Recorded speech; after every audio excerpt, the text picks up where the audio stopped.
아멘. 박수로 하나님께 영광 돌립니다.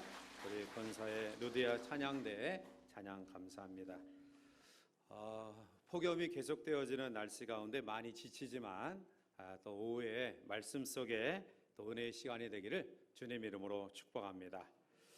우리들이 읽은 이 본문의 말씀과 그 이전에 이 마태복음 16장은 이 교회 설립에 대한 바른 내용을 우리에게 말씀하고 있습니다.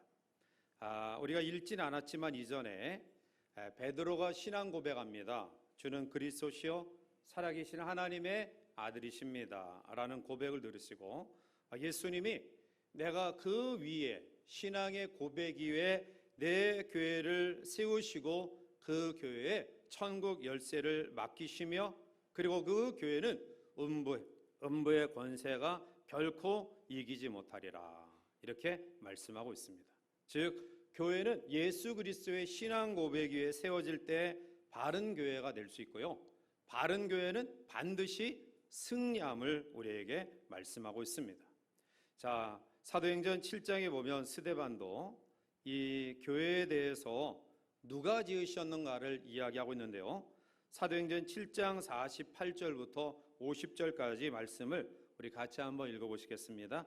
그러나 지극히 높으신 이는 손으로 지은 곳에 계시지 아니하시나니 선지자가 말한 바 주께서 이르시되 하늘은 나의 보좌요 땅은 나의 발등상이니 너희가 나를 위하여 무슨 집을 짓겠으며 나의 안식할 처소가 어디냐, 이 모든 것이 다 내 손으로 지은 것이 아니냐 함과 같으니라. 아멘. 사도행전 7장 48절 이전에 보면 스데반 집사님은 광야에서의 증거의 장막, 그리고 다윗이 준비한 하나님의 처소, 그리고 솔로몬의 집을 예를 들어 설명한 다음에 안식할 처소로서의 교회를 하나님이 지으셨다 이렇게 말씀합니다. 자, 이어서 야고보 사도도 사도행전 15장 15절부터 18절까지 말씀 가운데 동일한 내용을 이야기하는데요, 자, 우리 같이 한번 읽어보시겠습니다. 선지자들의 말씀이 이와 일치하도다. 기록된 바 이후에 내가 돌아와서 다윗의 무너진 장막을 다시 지으며 그 허물어진 것을 다시 지어 일으키리니 이는 그 남은 사람들과 내 이름으로 일컬음을 받는 모든 이방인들로 주를 찾게 하려 함이라 하셨으니, 즉 예로부터 이것을 알게 하시는 주의 말씀이람과 같으니라. 아멘. 야고보 사도는 교회를 하나님이 지으신 목적을 바로 이방인을 구원시키기 위해 지으셨다라고 말씀하면서 구약의 아모스 선지자의 말씀을 인용해서 이야기합니다.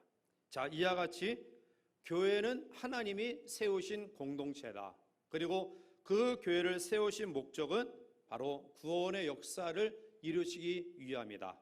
그래서 이 교회는 하나님이 세우셨기 때문에 결코 음부의 세력이 교회를 파괴시킬 수 없다라는 내용을 이야기하고 있는 것입니다. 자, 이어서 그러면 베드로를 통해서 예수님이 교회 설립의 의미와 그리고 그 내용을 설명하신 이후에 이어서 주어지는 말씀은 충격적인 말씀이에요. 교회가 하나님이 세우셔서 구원받는 무리의 수를 날마다 늘게 하시는 이 교회 설립에 대해 이야기하시면서 오늘 이어서 주신 말씀은 21절부터 갑자기 상황이 바뀌어져서 내가 죽을 것이다 그렇게 이야기해요. 교회의 설립을 통해서 제자들의 마음에 기대와 기쁨을 가지게 하시고, 왜 그 이후에 전혀 다른 그런 모습을 통해서 고난을 이야기하실까? 이 말씀을 들은 베드로는 흥분해서 예수님을 붙들고 간청하죠. 자, 22절 우리 본문을 함께 봅니다. 베드로가 예수를 붙들고 항변하여 이르되 주여 그리 마옵소서, 이 일이 결코 주께 미치지 아니하리이다. 아멘. 안 됩니다. 주님이 죽으신다라는 말씀을 하자 안 됩니다. 절대로 그럴 수 없습니다. 주님은 죽으실 수 없습니다. 죽으시면 안 됩니다. 고난에 대해 만류하는 베드로를 향해 오늘 24절과 25절에 주님은 이렇게 이야기하십니다. 자, 24절 25절을 함께 옵니다. 이에 예수께서 제자들에게 이르시되 누구든지 나를 따라오려거든 자기를 부인하고 자기 십자가를 지고 나를 따를 것이니라. 누구든지 제 목숨을 구원하고자 하면 잃을 것이요 누구든지 나를 위하여 제 목숨을 잃으면 찾으리라. 아멘. 왜 주님은 교회 설립을 이야기하시면서 제자들에게 소망과 기대를 갖게 한 이후에 왜 고난에 대하여 말씀하셨을까요? 왜 자기를 부인하며 자기 십자가를 지는 문제를 제자들에게 요구하고 계십니까? 왜 자기를 부인하며 자기 십자가를 지고 목숨을 내놓는 순교의 삶을 이야기하십니까? 우리는 여기서 그동안 교회에 대한 인식이 혹시 잘못되지 않았는가 우리의 삶을 살펴봐요. 우리는 교회하면 떠오르는 것이 일주일에 세상 세파에 찌들려 살다가 주일날 교회 와서 위로받는 곳으로 교회를 인식하고 있어요. 일주일에 세상의 죄를 세탁하고 무겁고 어두웠던 우리의 마음을 내던져 버리고 평안을 얻는 곳, 하나님의 축복을 경험하는 곳, 은혜 받기 위해서, 은혜를 경험하기 위해서 기도하며 말씀 듣고 찬양 부르는 곳, 이러한 생각을 가지고 있어요. 그래서 사람들은 교회에 오면서 기대하는 겁니다. 내가 뭔가 은혜를 경험해야 되겠다. 내가 세상으로부터 경험하지 못했던 것을 교회를 통해서 내가 뭔가 얻어야 되겠다, 채워야 되겠다, 이러한 마음을 가지고 교회를 와요. 그런데 그렇게 나의 마음속에 채워지지 않고 내 생각대로 유익과 재미와 기쁨이 없으면 쉽게 교회를 옮겨버려요. 교회론의 세계적 지도자인 마이클 그리피스는 오늘의 신자들은 교회를 고속도로의 휴게소나 영화를 보는 극장 정도로 생각하며 자신에게 휴식을 제공하고 재미를 주는 곳으로 인식하고 있다라고 지적하고 있습니다. 여러분들 마음속에 교회를 내가 일주일 동안 찌들렸던 마음 위로받는 정도? 아니면 내 무거운 그러한 멍에 짐들을 내려놓는 정도? 그렇게 교회로 생각해서는 안 돼요. 그래서 오늘 주님은 교회 설립을 이야기하고 난 다음에 바로 나를 부인하라, 자기를 죽여라, 목숨을 버리고 순교할 각오를 하라, 공포가 느껴지는 무거운 말씀을 하신 겁니다. 교회는 따라해 보실까요? 교회는 훈련의 장소다. 교회는 위로받는 장소가 아니에요. 교회는 단지 내 마음의 평안을 얻는 장소가 아니라 교회는 훈련의 장소입니다. 초대교회 설립의 과정 속에서 사도행전 2장 44절부터 47절은 우리가 너무나 익히 잘 아는 말씀이에요. 초대교회의 특징을 이야기하죠. 모든 사람들이 서로 물건을 통용했다. 또 재산과 소유를 팔아 각 사람의 필요를 따라 나눠줬다.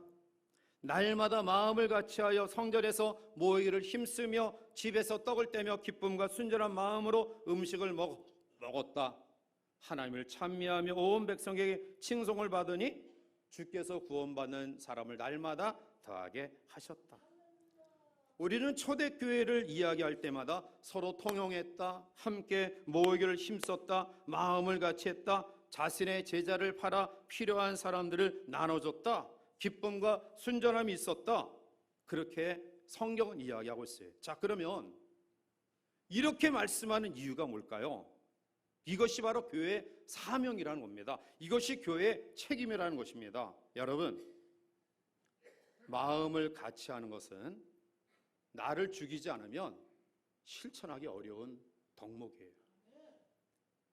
재산을 팔아 다른 사람에게 필요를 따라 나누어주는 것은 내가 희생하지 않으면 이 일은 행할 수 없습니다. 보통의 사람들은 가지면 가지고 또 더 가지고 싶어하는 마음, 항상 모자라는 의식을 가지고 다른 이의 것을 빼앗는 의식을 가지고 있는데, 그런데 초대교회의 모습은 자기의 재산을 팔아 나눠줬다. 여러분, 그게 자연 발생적인 마음이에요. 여러분들 아무런 노력하지 않았는데 다른 사람과 마음이 하나로 합해지고요, 여러분들의 재산을 팔아서 어려운 사람들을 쉽게 도와줄 수 있습니까? 기쁨을 준다라는 것은 나의 기쁨을 먼저 포기할 때 다른 사람에게 기쁨을 줄 수 있는 겁니다. 내 자존심을 부리면서, 기질을 부리면서 다른 사람에게 기쁨을 절대로 줄 수 없어요. 그래서 우리는 초대교회를 사도행전 2장을 통해서 묵상하면서 그냥 쉽게 넘어가는데, 이거는 바로 훈련이 필요한 거다. 내가 하나님 앞에 다부지게 마음 먹지 않으면 나의 재산을 팔아 다른 사람을 나눌 수 없어요. 서로 통용하며 마음을 합할 수 없습니다. 자연 발생적인 마음으로 우리가 상대방에게 기쁨을 주는 삶 살아갈 수 없습니다. 왜 현대교회에 많은 교회들이 분열과 분쟁과 다툼을 경험합니까? 이것은 훈련되지 않았기 때문에, 아니 훈련을 거부하고 있기 때문에 그런 거예요. 자기를 비우는 훈련, 십자가에 못 박아 버리는 훈련, 이런 훈련을 외면하니까 교회가 분열되고 분쟁하고 다툼이 있는 거예요. 이것은 지식이 높을수록, 교회에 나온 지 오래될수록 정말로 고치기 힘든 훈련입니다. 교회는 몸을 세우는 거예요.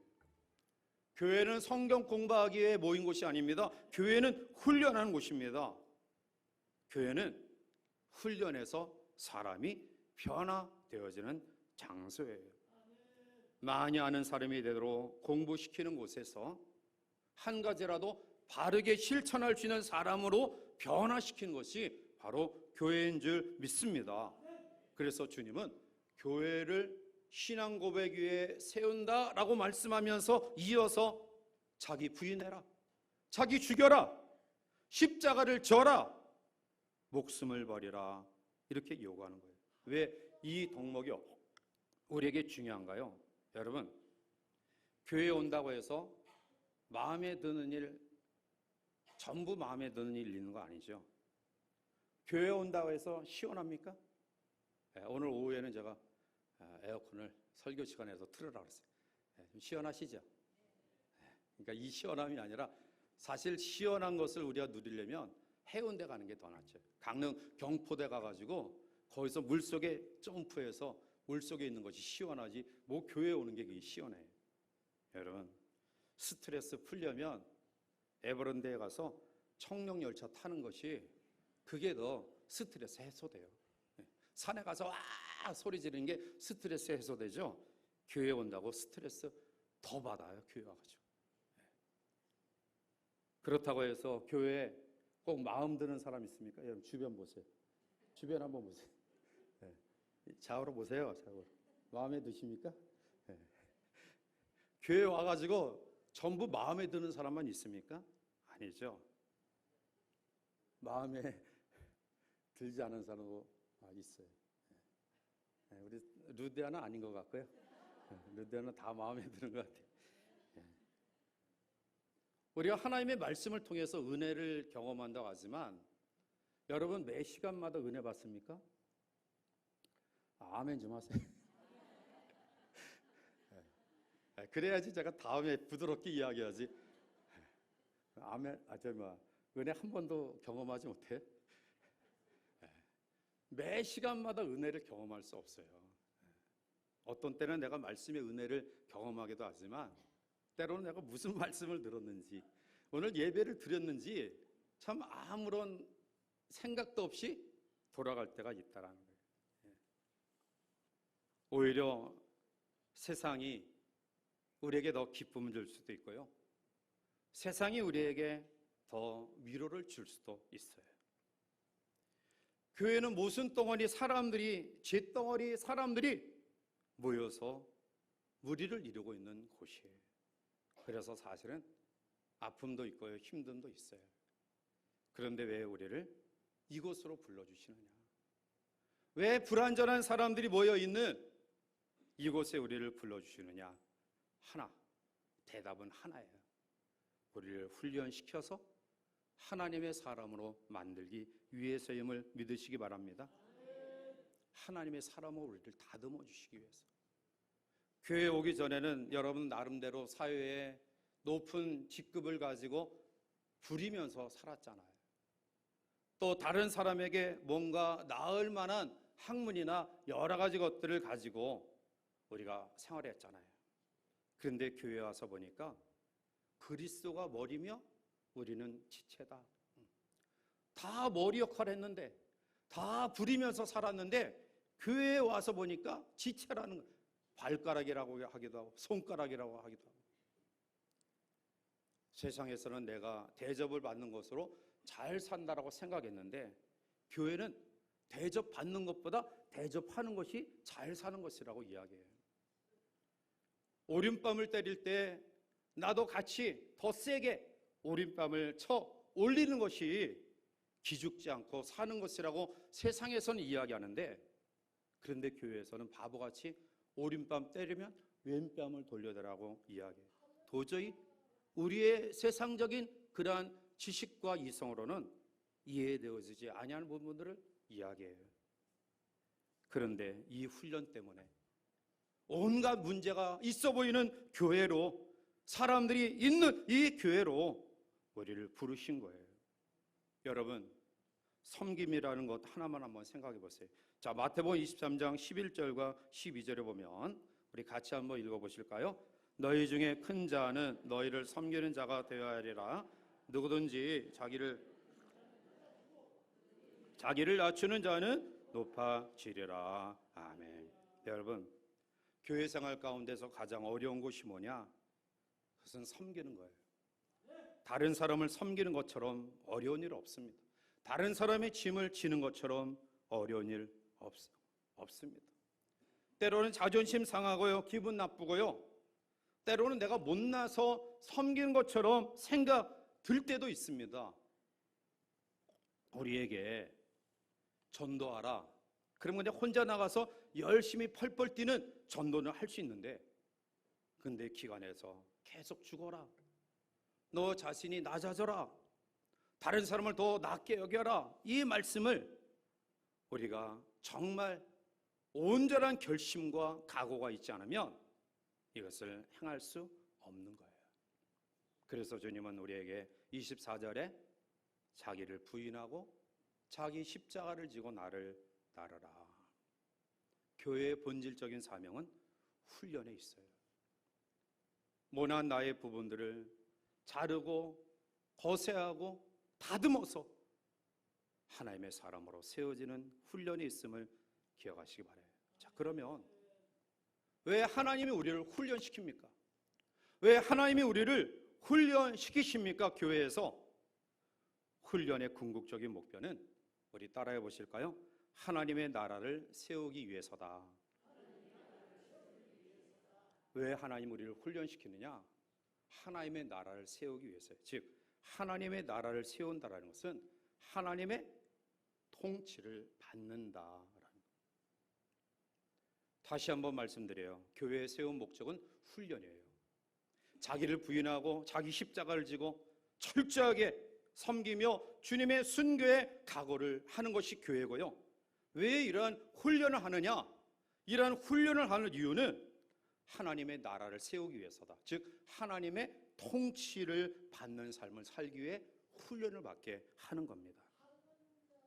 오늘 이어서 주어지는 말씀 속에 하나님의 통치를 받은 주님과 하나님의 통치를 받지 않은 베드로와의 생각이 전혀 다르게 나타나요.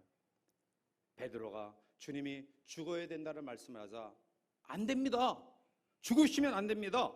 그때 23절에 예수님은 베드로 양에게 사탄아 내게로 물러가라. 너는 나를 넘어지게 하는 자다. 내가 하나님의 일을 생각하지 아니하고 도리어 사람의 일을 생각한다. 그래서 25절에 누구든지 제 목숨을 구원하고자 하면 잃을 것이요 누구든지 나를 위하여 제 목숨을 잃으면 찾으리라. 세상의 나라는 자기 목숨 위에 사는 나라가 세상의 나라예요. 그러나 하나님의 나라는 주님을 위하여 사는 나라가 하나님의 나라예요. 여러분이 진정 하나님의 통치를 경험하고 있습니까? 하나님이 내 주인이며 왕이심을 체험하는 삶을 삽니까? 그러면 나를 위해 싸워서는 안 돼요. 나를 위해 살아서는 안 됩니다. 하나님을 위해서, 복음을 위해서 우리가 투쟁하고 싸워야지, 내 자존심 지키려고, 내 생각, 내 경험 지키려고 분쟁하고 싸우고 다투는 것은 사람의 통치를 받는 것이지 하나님의 통치를 받는, 그래서 교회 생활 가운데 우리가 훈련을 통해 나의 삶이 변화되는 모습은 아니다라는 거예요. 때문에 주님은 이 삶이 어렵지만 훈련의 과정을 겪었을 때 오늘 27절에 인자가 아버지의 영광으로 그 천사들과 함께 오리니 그때 각 사람이 행한 대로 갚으리라 말씀하시면서 마지막 28절에 이렇게 결론적으로 이야기하고 있어요. 자, 28절을 함께 보실까요? 진실로 너에게 이르노니 여기 서 있는 사람 중에 죽기 전에 인자가 그 왕권을 가지고 오는 것을 볼 자들도 있느니라. 다시 말하면 자기를 부인하고 자기 십자가를 지고 순교의 각오를 가지고 하나님의 통치를 경험하는 믿음의 사람들은 인자가 그 왕권을 가지고 오는 것을 영광 가운데 본다라는, 역으로 이야기하면 교회를 어지럽게 하고 사람들에게 상처 주고 곤고하고 메마른 곳으로 교회를 분쟁 가운데 이끌면 주님의 얼굴을 영광 가운데 볼 수 없다라는 거예요. 오히려 자기를 없이하며 묵묵히 십자가를 지며 주님의 교회를 세우기 위하여 온갖 고초와 고난을 눈물로 세워나가는 믿음을 가진 성도는 자기가 죽는 아픔을 경험하지만 왕권을 가지고는 영광스러운 주님을 볼 것이다. 오늘 우리의 최종적인 목적은 영광의 주님을 보는 겁니다. 우리가 이 땅에서 다른 사람보다 좀 더 잘 먹고 잘 사는 게 목적이 아니라 이 땅 속에서 우리의 삶이 바로 하나님 나라가 세워져가는 과정 속에서 우리가 하나님께 인정받는 삶을 살아가는 것입니다. 결론적인 말씀으로 맺어드려요. 교회는 취미, 오락, 교제 장소 아닙니다. 여러분, 단지 마음의 짐 위로받는 정도, 평안을 얻는 정도가 아니라 교회는 훈련 장소예요. 자기를 부수고요, 모난 부분 제거하고요, 하나님의 말씀 속에 변화되어지는 과정. 왜 우리가 이러한 변화를 경험해야 됩니까? 그것이 하나님의 나라를 세우기 때문에, 즉 하나님의 통치를 경험하기 때문에 바로 교회는 이러한 목적과 이러한 사명을 가지고 세워진 곳이다. 오늘 우리의 개인의 삶을 돌아보면서 나는 과연 교회에 합당한 모습을 가지고 교회관을 가지고 있느냐, 그 교회 속에서 하나님이 원하시는 하나님의 통치를 얼마나 사모하고 있느냐, 나는 과연 하나님이 영광 가운데 오실 때 그 영광의 주님을 볼 수 있는 그러한 훈련의 변화의 모습이 우리 가운데 있느냐. 만약 이 부분에 대해서 우리가 자신 있게 하나님 앞에 답하지 못하면 우리는 다시 한번 눈물을 흘리면서 바른 교회관 속에, 바른 교회관 위에 세워진 우리의 변화의 모습을 뼈저리게 경험하기를 원하는 간절함이 우리 가운데 있어야 될 줄 믿습니다. 기도하시겠습니다.